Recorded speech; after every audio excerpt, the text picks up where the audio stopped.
CreepyPasta! It is nowhere near October, but recently the thought of creepypastas got me out here curious. So if you grew up in the late 2000s, early 2010s, you probably heard of the term creepypasta before. However, if you happen to live under a Dwayne Johnson for a large majority of your childhood, let me do the honors of explaining. Creepypasta, derived from the term copypasta, were scary stories copied and pasted throughout the internet via various websites, the main one being the Something Awful forums. Often the stories would be copied and pasted, hell, even retold so many times that unless you did strenuous research on these various stories and the images associated with them, you would probably not be able to find the original author who made the story, nor where the image originated from.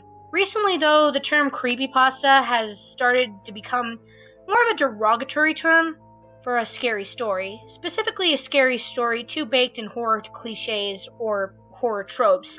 For a horror writer of this age, the thought of their work being compared to a creepypasta can be deemed as somewhat insulting. And while most videos voicing scary stories do technically call them creepypastas, it seems like, they only do it because it's their brand, as in the early 2010s they made their living reading actual creepypastas like Jeff the Killer or Slenderman. So why is it, you ask, in the modern day horror sphere, are creepypastas so infamous? Well, let's see. Disclaimer, this was sorta inspired by a YouTuber named Jenny Nicholson. I will be linking her video to watch as well, for you to watch and for her to hear her points, as this video is kinda inspired by her. With that being said, let's get into it. Spooky, scary skeletons and shivers down your spine. Okay, so this not only applies to creepypasta, but horror in general. They all have an overabundance of gore, simply used for shock value more than anything contributing to the plot in any way, shape, or form. Now let me make it clear, I like gore. Okay, I like heavy gore occasionally. I draw heavy gore occasionally. And some of my favorite guilty pleasure stories have gore used for shock value. So I understand why people would like it and want to put it in their creepypastas. But the thing is that sometimes people will use gore so much that it becomes barely even a shock. Like they put gore or blood and kind of expect people to find it scary, especially if it's gore involving a minor, an infant, or an animal. That really isn't the case. Like all writing, horror needs an ambiance to get a certain feeling. All writing needs some sort of ambiance to get a certain emotion, whether it be descriptive words to stuff like the type of music playing in the background of a movie. They need to set an ambience one way or another, or the audience/reader won't be able to feel a certain emotion and not be able to feel it along with the characters. In a scary story's case, the ambience has to bring upon the feeling of suspense and dread. Then and only then does something like a jump scare or blood feel actually scary. However, creepypastas don't really give that. Alright, let me rephrase that. The early ones most likely did, but nowadays I feel like people rely a bit too much on the blood aspect of it. They use blood so much as a crutch that it either comes off as the author trying too hard or making the story near comedic. It also doesn't help that in some creepypastas told in the first person, it's supposed to be seen as somewhat realistic. Like this was a creepy story that actually happened to them. And you can make a quote-unquote true story that has blood. Sometimes stuff happens, sometimes people get hurt. And we can suspend our disbelief in that regard. But this just goes too far sometimes. Like, I'm going to use Jenny's example, that being a story called The Expressionless. Here's the summary. So we're at a convenience store. Good setting, but it is ruined by the fact that a creepy woman walks in, chewing on a dead cat. Immediately, we're going with animal gore for shock value, nothing really contributing to the story, first thing. The lady cracks her head to the side, and then all of the other workers at the convenience store, except for one guy, because hey, someone has to tell the story. He asks, "Who are you?" And the lady responds, covered in blood, "I am God!" And then she leaves mysteriously. Okay, so obviously I kinda downplayed the plot. Denny did a lot more of a deep dive in the story, better than I did, but right away, even then, you can see that the story was trying too hard to be scary. You can tell that the author is trying too hard, literally with the animal gore, in the first few things of the story. It makes the story more comical in the gore than scary. Like, again, I'm not saying that gore can't be scary, but one, it has to be, the right ambiance for it to happen. And two, it has to be used sparingly, or else we'll just become desensitized. Basically, blood in a scary story is like fan service in an anime. If you like it, that's fine. And if you only come to horror stories because of the copious amounts of gore, that is also fine. You are valid. However, the main criticism when it comes to this is that their attempts to use it in a way that titillates the audience comes down to a point where the people who want a good story feel like it is just drowned out by all the blood, guts, and gore, and it doesn't make it very effective. Spooky, scary skeletons send shivers down your spine. Now, of course, something that makes a horror story scary is different for every single person. As horror, like comedy and art, is subjective, a scary story about a giant spider would most likely scare one of my friends, but not me, as I do not have arachnophobia. A scary story about being trapped on a high ledge without any bars to protect you might scare me because I have a fear of heights, but might not scare my friends. However, I feel like we can all agree that a lot of the iconic characters associated with creepypasta aren't really the scariest. Don't get me wrong, there are some characters that put the fear of God in me, like Smile Dog. I can't even view that damn picture without getting a panic attack, but most of them aren't very scary, with the most scary part being the images at best. And even then, you can see the over-reliance on Photoshop for some of these. They have an over-reliance on gore, like I said earlier, weird reasons to why their characters do things, and honestly seem more like edge bait. Now, to be fair, there is a reason. Most of these writers do tend to be very young children, or in their early teens. They probably don't have as good writing skills as older writers. They probably look back and think, wow, this wasn't my best work. This wasn't meant to be as popular as it is now. And you know what? That's okay. They're probably better at writing now. But I feel like the issue is that people don't really see that these old stories are not really the best, mainly because most of the readers are children.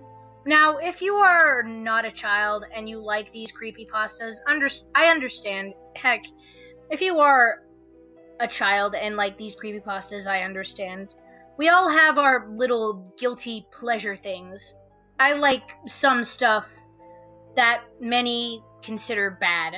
However, I feel like these stories are more praised because they are popular than because they are good. There is a very good example of one creepypasta that is just that. A very well-known example, actually. It is the one, the only, Hefe the Murderer. Hefe the Murderer. Ah, yes. You remember Hefe, the creepypasta character with the fangirls and the costume on Spirit Halloween. In all seriousness, the story of Jeff the Killer, the 2011 version, because there are two versions, the 2008 version made by the OG Sisor, and the 2011 version, is such an infamous story that there have been many videos talking about how bad and overrated it is, and how it got popular because so many goth girls crushed on him as a child. I may or may not have been one of them back in the day. Like, The picture behind the story, to me, is honestly more interesting than the story itself. The main consensus is that Cesar, the person who made the OG pic, used like a white latex mask that he photoshopped to look super scary. Like, some people believe that story. However, rumor has it that the OG picture was a Photoshop of a goth girl who was bullied and sadly took her own life around 2007 to 2008. Hell, some even say that Jeff was an obscure Japanese meme that took new life with Western audiences. The point is that the story behind Jeff the Killer, the picture is more interesting than the story. It's more story. I might make a video reading through it and trolling it, and I might make it soon after I get through some other ideas I have in mind. But there are so many reasons why Jeff the Killer is such a bad creepypasta. So much so that it is actually considered a troll pasta by the internet. There are also some other famous creepypastas that are considered troll pastas by today's standards, like Tiki Toby, Sonic.exe, Jane the Killer, and many others. I feel like the point that I need to make is that there are a lot of scary stories that could be considered creepypastas that are just overshadowed by the not good ones. When you have to look through a lot of crap just to find one diamond, why look through the crap? Again, I'm not saying that you can't like these stories. I have a soft spot for Jeff and Toby and Jane as characters because they pretty much defined my childhood and my interest in horror. And hell, there are some great fan artists in the community who draw really great fan art of these characters as well. I just feel like nowadays they're treated more as laughing stocks than legit stories, and honestly for good reason. The stories reek of the 2010s, and I honestly hope the creators of these characters went on to do bigger and better things. Spooky, scary skeletons and shivers down your spine. Now, every piece of media has its cliches. We can't deny that. Even good pieces of media have cliches that have been used in other forms of media, the only difference being they are actually executed well. With creepypasta, however, I've noticed that many of them use the same cliches over and over again, much to the point where it seems like they're beating a dead horse, especially with the infamous ones. Like, if you were a creepypasta fan, or hell, still are one, there are many cliches associated with creepypastas as a genre. I'm gonna list some of them now. Hyper-realistic blood. Lost episode of a show that turns out to be violent or creepy. Main character becomes insane for no other reason than insane. Main character kills themselves because they played something haunted or saw something haunted. Food turns out to be people.